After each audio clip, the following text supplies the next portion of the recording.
তোমাদের lunch box গোছানো হয়ে গেছে, নিশ্চয়ই হয়ে যাবে যারা যারা সকালে কাজে যেতে হয়।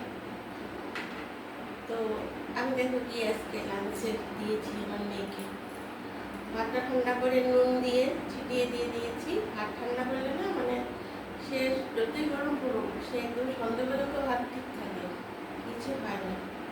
হ্যাঁ, এটা লাগিয়ে নিচ্ছি। আর দিয়েছি আবার কি বল,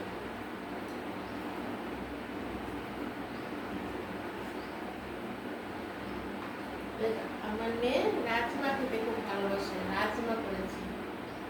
রাজমা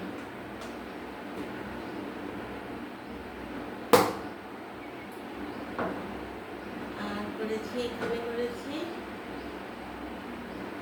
কাতলা মাছের দু পেঁয়াজি। মাছ খাবি কিনা কে জানে, প্রতিদিন তো দিয়ে দিই মাছ, একটু খাই আর বাকিটা পরেই খেতে, মাছটা খেতে যায় না।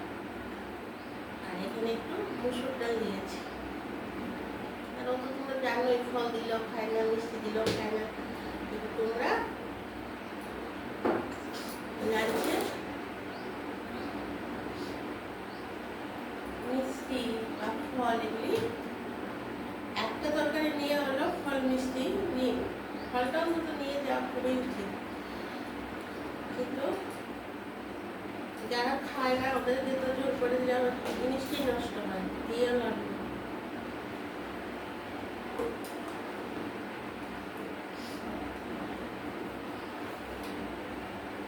আগে ফল খেতাম, ফল একদম খায় না।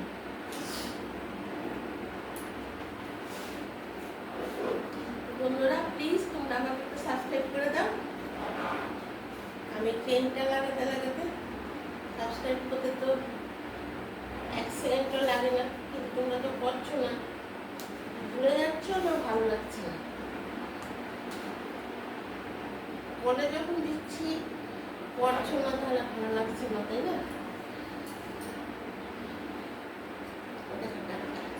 বন্ধুরা তোমাদের ভালো লেগেছে কিনা কমেন্ট করে জানাবে।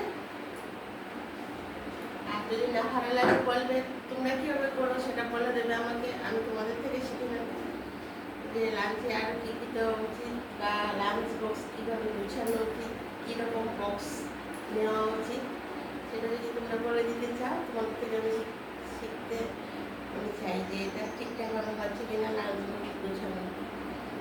তোমরা তাহলে এখন এখানেই রাখি। আপনারা প্লিজ আমাকে কমেন্ট করো, আজকে যেন আমি তোমাদের থেকে কমেন্টও পাই আর সাবস্ক্রাইবও পাই। প্লিজ সাবস্ক্রাইবও করে দিও। আমি কিন্তু প্রতিদিন যাই রান্না করি তোমাদেরকে লাঞ্চ বক্সে দেখিয়ে দিচ্ছি, তাহলে আমার কিন্তু একটা আমি আশা করি যে তোমরা অবশ্যই আমাকে সাবস্ক্রাইব করে দেবে। এখন এখানেই রাখি, টাটা, বাই বাই, সবাই ভালো থেকো।